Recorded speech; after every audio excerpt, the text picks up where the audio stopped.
Well guys, we're here. We are at the very end of this series. It has been such a great journey going all through these 4 Friday the 13th movies. You know, it's kind of a shame they didn't make more, but here we are. This is our last movie. What? I don't want to scare anyone, but I'm going to give it to you straight about Jason. Did you know that a young boy drowned? Legend has it that Jason saw his mother beheaded that night, and he took his revenge. A revenge that he'll continue to seek if anyone ever enters his wilderness again.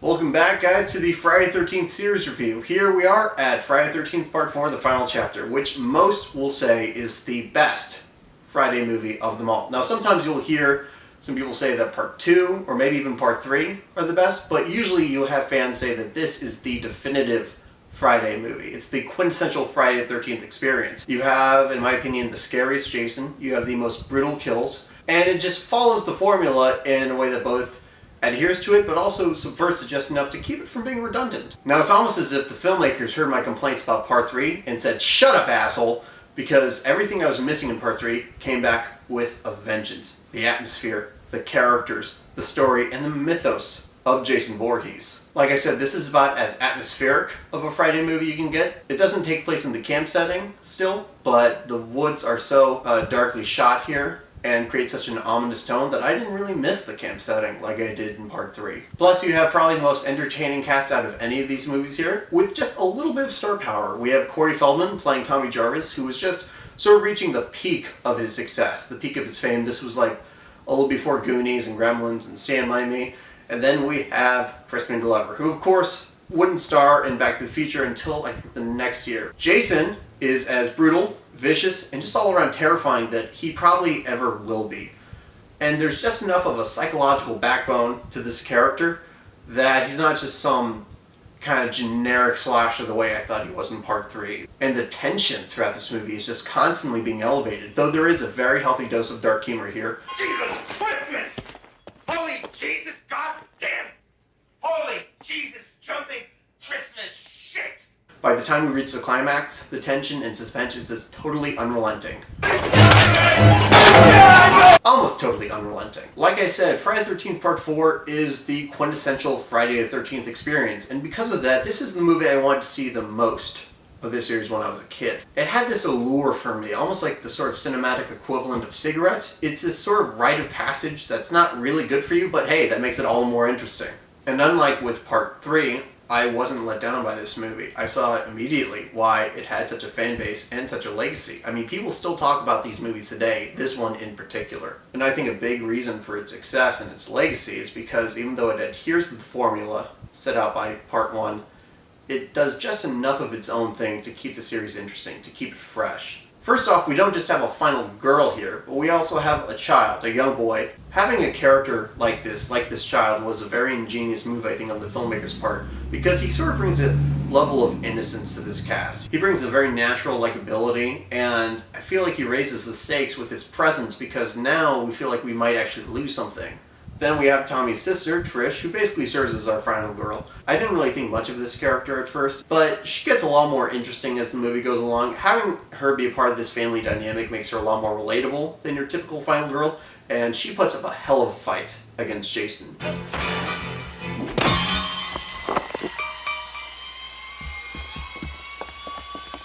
A shot of this film that's always resonated with me is the small but pivotal moment when Jason slowly approaches Trish and his mask once again gleams in the moonlight.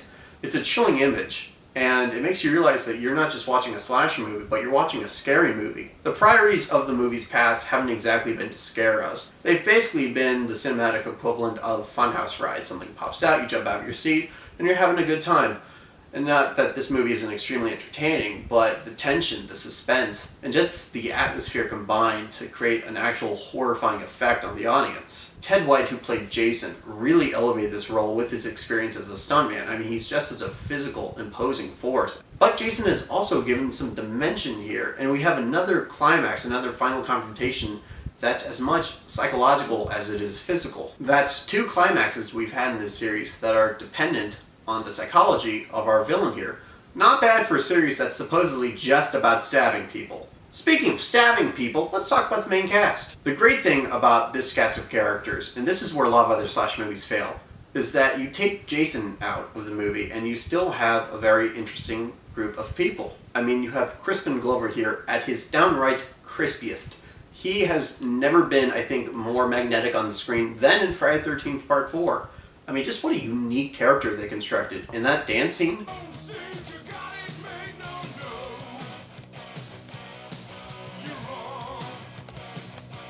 you can't beat that. Then you have the character of Ted, who is just king of the schmucks. But as the movie goes on, you learn what a lovable schmuck this is.